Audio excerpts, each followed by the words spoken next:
Kugoo has long been known for making budget-friendly electric scooters. They're easy and fun to use. Many people like them. I can't even remember how many of them I've tested. I personally use some of them as my on-the-go vehicle whenever I need.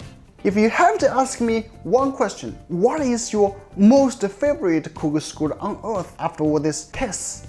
Well, then I would say the Kugoo G2 Pro.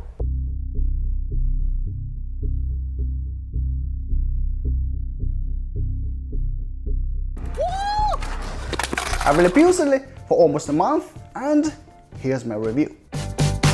So we'll now take a look at the design and specs first. On the left handlebar, there is a bell and a light. Even though you don't power on the machine, they are still working. Then is the controller and a large 7 by 4.5 cm LED display. Short press to power on.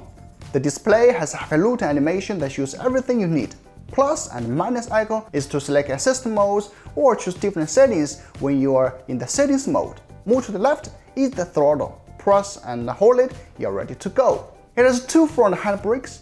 They are responsive and effective. The left is for the rear disc brake and the right is for the front.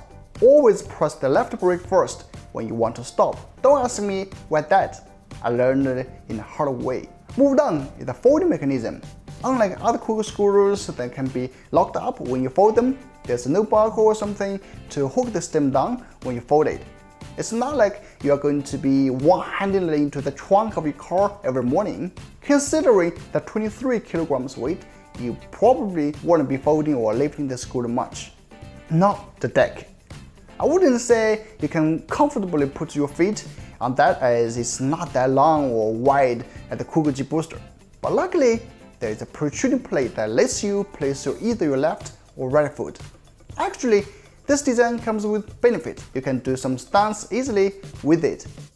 Or maybe not so easily. There are also two cool red LED strips embedded under the deck. Finally, the wheels.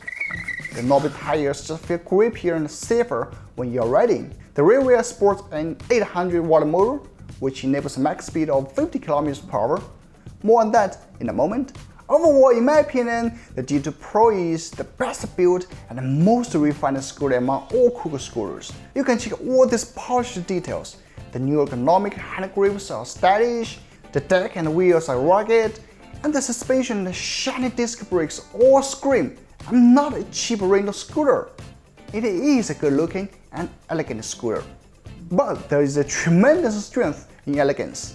Having survived the last 4 weeks on the G2 Pro, I'm here to share my riding experience. This thing is definitely a beast, and could easily eat those budget scooters for breakfast. Let me use 3 words to describe everything: durable, fast, and comfortable. It rides like a dream. You probably watched my previous test on the G2 Pro. Yes, as my friend says, I'm not. But that's not even started. It's on soft grass ground, isn't it?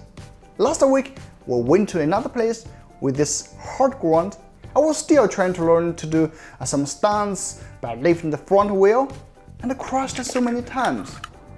And at once, it crashed so hard, I broke the front fork, the rear fender, and probably other stuff. And it couldn't power on. Just as I thought that thing was dead. Boom! Several hours later, after we plugged off and reconnected the wire, the scooter somehow came back to life. After that, we rode for another 20 kilometers until the battery totally used up. And now to the speed. I can easily bump to 45 km/h with my 80 kilograms weight. It climbs slopes or catch your butt up like nobody's business. And you know what? You don't even bother thinking of other ways to hack it to get a faster speeds or something. The speed is there. What you need to do is to release your inner speed demon and enjoy the ride. It's not only fast, but also comfortable. Unlike the normal straight front fork design that you would mostly see on the scooters, it adopts a folded design, which makes it even better at handling potholes and rough roads. Of course, it features dual rear suspension as well. Just check this out. And for the battery life, it's one of the best.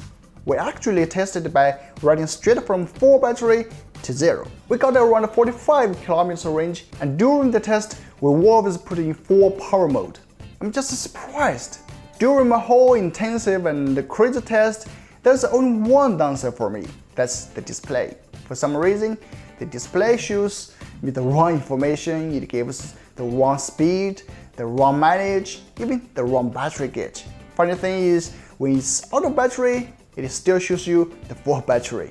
As I've reported this issue to Kugoo, they said it's because of the unit I was testing is a prototype and the official unit won't have such issues.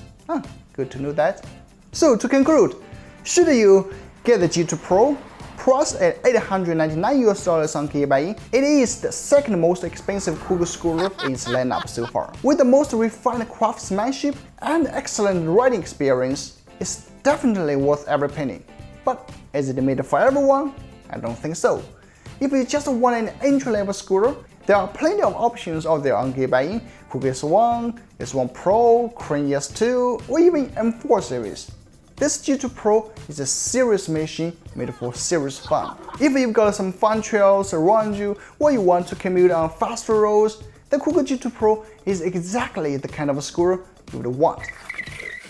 It's overbuilt, it's rugged, it's powerful, and it's going to exceed your needs instead of leaving you mashing the throttle on a 25 km/h scooter while you pray that the cars whizzing past don't take you out. This is a true motor vehicle at this point and it performs like it. But if you want that performance, well, you gotta